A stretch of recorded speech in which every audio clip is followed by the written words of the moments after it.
교회 여성이라는 제목으로 말씀 전해 주시겠습니다.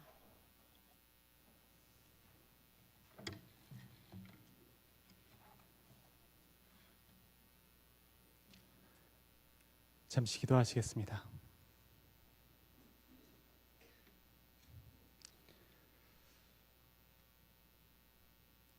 하나님, 예수 그리스도의 그 영광의 십자가가 우리에게 승리를 주고 우리에게 영원한 생명을 주었음을 고백합니다.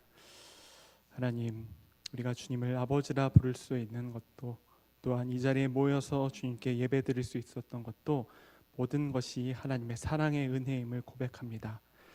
하나님, 참으로 감사합니다. 우리가 이 사랑을 날마다 잊지 않으며 오히려 날마다 주님의 사랑의 감격을 누리며 하나님께 영광 돌리며 삶을 살아가는 주님의 자녀들이 될 수 있도록 우리를 인도하여 주시옵소서. 하나님, 이 시간에 말씀을 계시하여 주시고 성령 하나님 조명하여 주셔서 주님께서 허락하신 진리의 빛을 밝히 깨달을 수 있는 귀한 은혜의 시간이 될 수 있도록 이 시간 우리와 함께하여 주시옵소서. 모든 말씀 살아계신 우리 구주 예수 그리스도의 이름으로 감사드리며 기도드렸습니다. 아멘.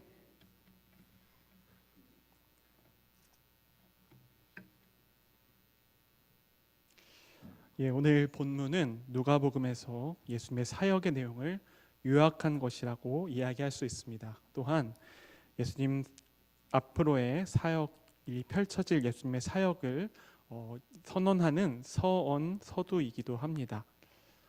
예수님께서는 고을과 마을을 두루 다니시면서 하나님 나라를 선포하셨고 또한 기쁜 소식인 복음을 전하셨습니다. 그리고 예수님의 12제자가 예수님과 함께 하였던 것이죠. 자, 지금까지의 내용만 놓고 본다면은 아마 다른 성경 그리고 다른 복음서에서도 찾아볼 수 있는 평이한 내용이 아닌가라는 생각이 우리들 가운데 들 수 있어요. 그런데 오늘 본문에서 우리는 오늘 본문이 갖고 있는, 즉 다른 성경과 차이점을 보이는 특별한 내용을 찾아볼 수 있습니다. 그것은 막달라 마리아, 요한나 그리고 수산나 등으로 대표되는 여성들이 예수님과 함께 했다는 것입니다. 오늘 본문에서 이와 같이 여인들의 사역에 대해 우리는 3절 후반부에 나와 있는 자기들의 소유로라는 내용에 우리가 집중할 때가 많이 있어요. 여성들이 자기들의 소유로 예수님을 섬겼나 보다. 그런데 이 본문에서 우리가 놓치고 있는 점이 있는데, 그것은 바로 그 여인들이, 오늘 말씀에 등장한 이 여인들이 12제자들과 함께 예수님의 사역에 동참했다는 것입니다. 즉 예수님의 하나님 나라 사역에 여성들이 중요한 섬김을 했다는 것입니다. 누가복음은 특별히 여성들의 섬김과 헌신에 대해서, 그들의 사역에 대해서 상세하게 증언하는 복음서라고 이야기할 수 있습니다. 특별히 오늘 본문처럼 예수님의 사역에 여인들이 직접적으로 섬겼다는 내용뿐만 아니라 다른 부분에서도 여성들의 헌신과 섬김에 대해서 누가복음은 중요하게 다루고 있는 것이죠.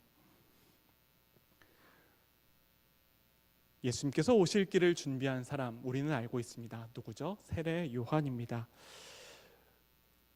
예수님의 사역을 준비한 이 세례 요한에 대한 정보를 우리가 만약에 복음서에서 얻고자 한다면 우리는 어떤 복음서를 읽어야 될까요? 아마도 우리는 누가복음을 읽어야 할 듯합니다. 왜냐하면 누가복음만큼 세례 요한의 탄생에 대해서 비중 있게 다룬 성경은 없기 때문에 그렇습니다. 세례 요한의 탄생에 대해 누가복음은 이렇게 기술하고 있습니다. 그의 부모가 제사장 가문이었던 것, 그리고 세례 요한이 탄생할 때에 범상치 않은 수태고지를 예수님처럼 받았다는 것이 바로 누가복음의 기록의 내용입니다. 세례 요한의 아버지는 바로 사가랴였습니다. 그런데 이 사가랴가 반차를 따라서 하나님을 섬기기 위해 성전에 들어갔을 때 어떤 일이 생기죠? 그는 그곳에서 하나님의 사자인 가브리엘을 만나게 됩니다. 그리고 그에게 오랫동안 자녀가 없던 그에게 하나님의 천사인 가브리엘은 너와 내 아내가 아들을 얻을 것이다 라고 이야기를 하지요. 그런데 문제는요, 그 세례 요한의 아버지가 이것을 믿지 않았다는 것이에요. 그렇기 때문에 그는 자신의 아들인 세례 요한이 태어날 때까지 벙어리가 되는 그런 상황에 처하고 맙니다. 이 세례 요한의 이야기에 이어서 이번에는 예수님의 수태고지와 관련된 내용이 기록되어 있습니다. 만약에 우리가 예수님의 어린 시절에 대해서 말씀을 통해 깨닫고 싶다면 우리는 어떤 말씀을 읽어야 될까요? 아마도 두 가지 복음서를 참고해야 할 듯합니다. 첫 번째는 마태복음이고 두 번째는 누가복음이에요. 특별히 예수님의 어린 시절입니다. 수태고지라든지 탄생이라든지 동방박사 그리고 목자들과 관련된 이러한 내용들은요, 바로 이 두 복음서에 나타나 있는데, 예수님의 탄생에 대해서 기록한 마태복음 그리고 누가복음이 큰 차이를 보이고 있는 것이 한 가지 있어요. 그것은 바로 이 천사의 현현이 꿈에서 나타나는 것이 누구한테 나타나냐는 것이에요. 마태복음에서 누구한테 나타났다고 얘기하고 있죠? 요셉에게. 그러나 누가복음에서는 마리아에게 나타났다고 증언되고 있습니다.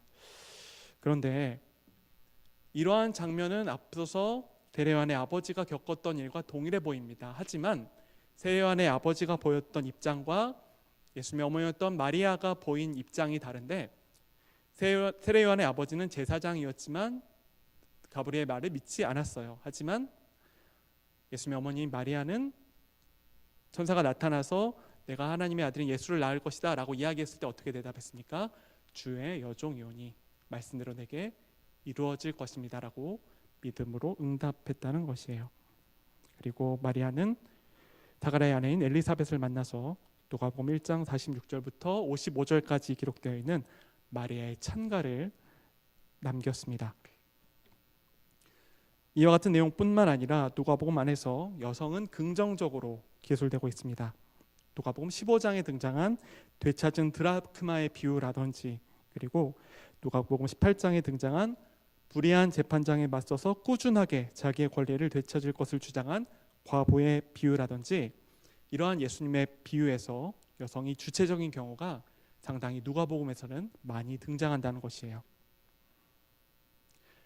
이뿐 아니라 예수님께서 십자가에 달려 돌아가시는 그 고난의 장면에서도 누가복음은 여인들에 대해 긍정적으로 기술하고 있습니다. 유다 또한 다른 몇몇 제자들을 제외한 12제자들을 포함한 많은 이들은 예수님께서 잡히셨을 때 모두 어떻게 했습니까? 모두 도망했어요. 하지만 여인들은 예수님께서 십자가를 지시고 험한 길을 가실 때에 예수님과 함께였다고 누가복음은 증언하고 있는 것이죠. 누가복음 23장 26절부터 27절까지 말씀입니다. 그들이 예수를 끌고 갈 때에 시몬이라는 구레네 사람이 시골에서 오는 것을 붙들어 그에게 십자가를 지워 예수를 따르게 하더라. 27절입니다. 또 백성과 및 그를 위하여 가슴을 치며 슬피 우는 여자의 큰 무리가 따라오는지라. 누가복음에서 여인들의 활약은 여기서 끝이 아닙니다. 특별히 예수님께서 십자가에 죽으시고 사흘 만에 부활하셨을 때에 이것을 가장 처음 목격한 것이 여인들이라고 성경은 기록하고 있습니다.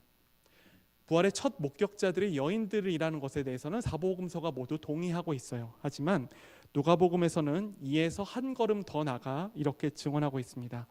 누가복음 24장 1절부터 12절까지 말씀입니다. 시간 관계상 다 읽지는 않겠고 요약해서 말씀을 드릴게요. 예수님의 죽음을 기념하기 위해 여인들은 향품을 가지고 예수님의 무덤에 갑니다. 그러나 그들이 발견한 것은 뭐였나요? 그들은 빈 무덤만 발견했지요. 그리고 천사를 통해 예수님께서 다시 살아나셨다는 것을 여인들은 듣게 됩니다.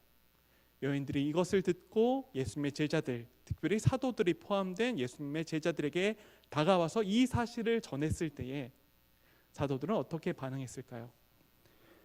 24장 11절에는 이렇게 기록되어 있습니다. 사도들은 여인들의 말이 어처구니 없게 들려 믿지 않았다.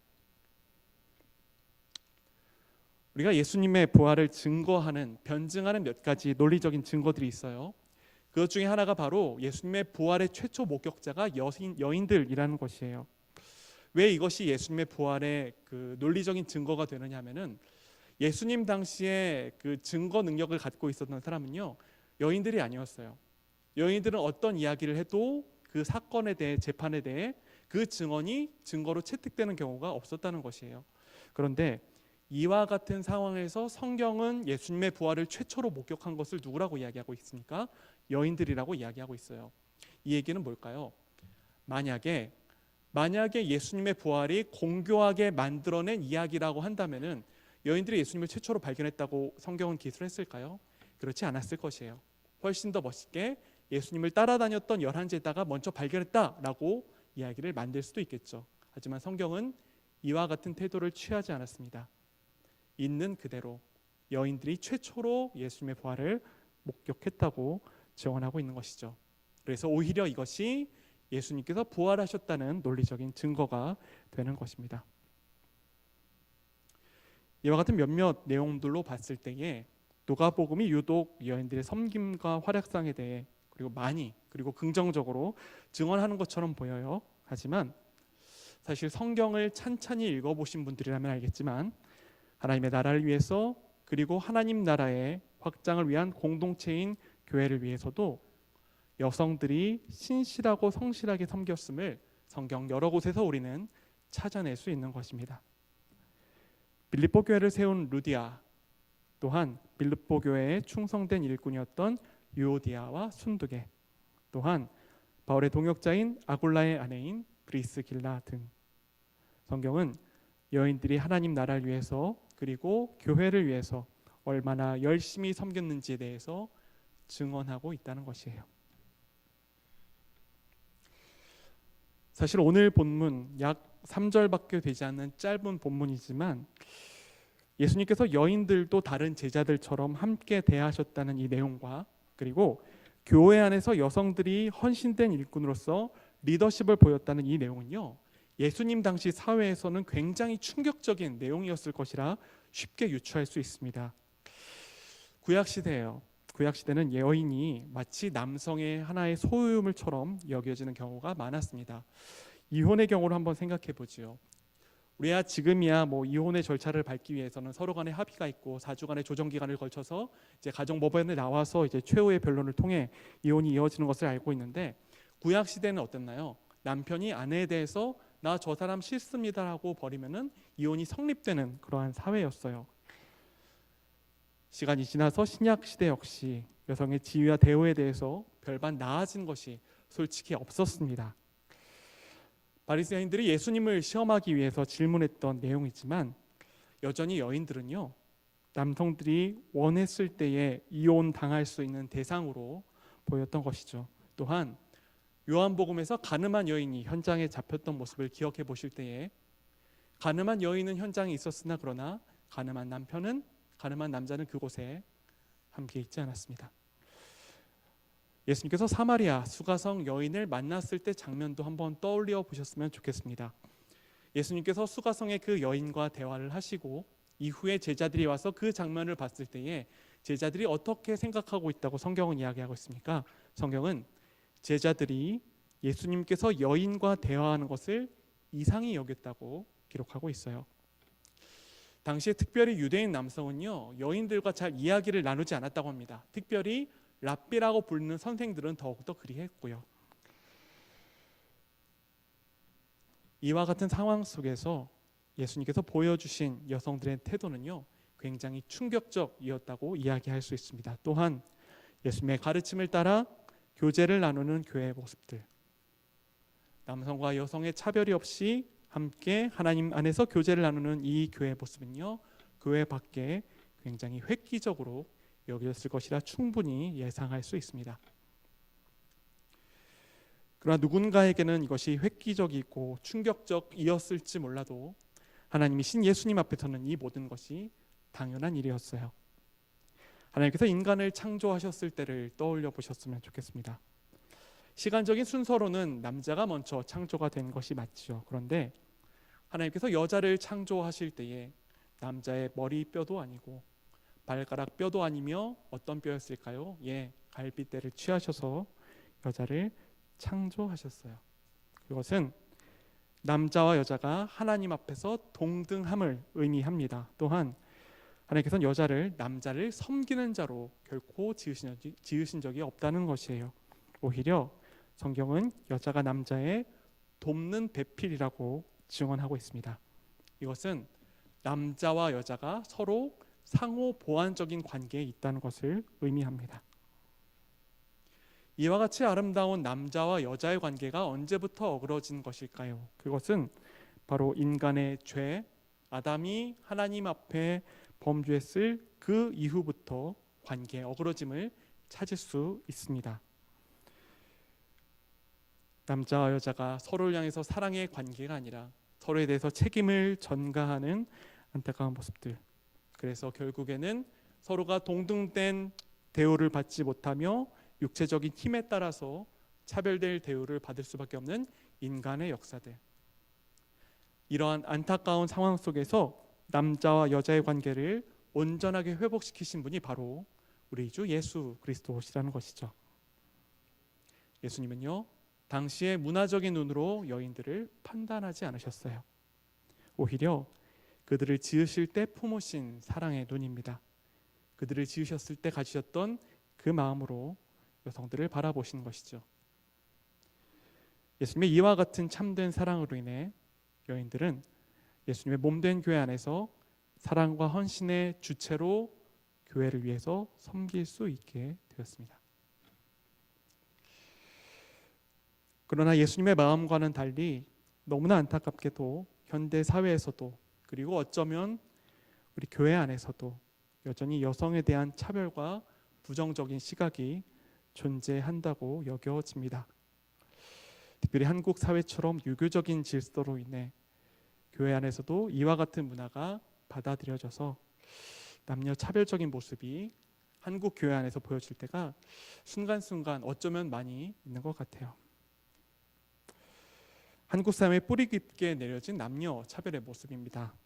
요즘은 좀 많이 나아졌지만 남아 선호 사상이라든지, 요즘은 다행히 어떤 이제 많은 부부들, 신혼부부를 인터뷰를 하면은 어떤 아이를 낳고 싶으세요? 물론 마음대로 되는 건 아니겠지만 어떤 아이를 낳고 싶으세요라고 인터뷰를 하면은 옛날에는 뭐 자이든 타이든으로 해서 아들을 낳아야 될 것 같아요라고 대답을 했지만 이제는 오히려 뭐 아들 딸 상관없다는 의견도 많고 오히려 딸을 선호하는 일도 더욱더 많이 있는 것 같아요.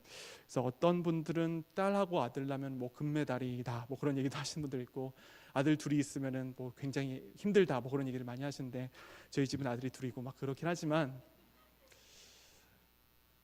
지금은 좀 괜찮아졌지만 여전히 한국 사회에서는 여성들에 대한 차별적인 시각이 존재하는 것 같습니다. 물론 이러한 시각은 단시간에 변하지는 않을 듯합니다. 하지만 하나님의 자녀로서 모인 우리 교회 안에서만큼은 점차 생각이 바뀌어져 갔으면 좋겠다는 것이에요. 여전히 여성이기에 참아야 하는 문제들 사회에서 있으나, 그러나 우리는 반드시 이것을 기억해야 합니다. 내게 부조리한 일은요, 내가 싫어하는 일은요, 남녀를 막론하고 모두에게 부조리한 일이며 모두에게 싫은 일이 될 수가 있다는 것이에요. 내가 하나님 앞에서 존귀히 여김을 받는 하나님의 자녀라면요, 남녀를 막론하고 모두가 하나님 앞에서 존귀한 주님의 자녀라는 것을 우리는 반드시 기억해야 한다는 것입니다. 특별히 한국 교회는 여성들에게 특별히 많은 빚을 지고 있습니다. 초창기 기독교의 한국 기독교의 일꾼들은요, 여성인 경우가 많았어요. 특별히 남선교회는 1924년에 발족되어 출발합니다. 여전도회는 약 4년 뒤인 1928년에 출발하는데, 남선교회와 여전도회가 당시 시대 상황으로 약 4년의 차이밖에 보이지 않는다는 것은 굉장히 대단한 것이에요. 그만큼 여성들이 한국 교회 안에서 열심히 헌신하고 봉사했다는 반증이 될 수 있다는 것입니다. 여성들, 특별히 여전도에 헌신이 없었다면 아마도 한국 교회는 지금과 같은 모습을 이루기는 힘들었을 것입니다.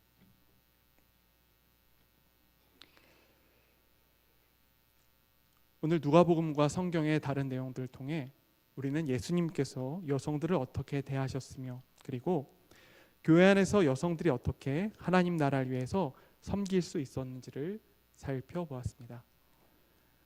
예수님께서는 여성들을 12제자처럼 제자로 부르셨다는 것이에요.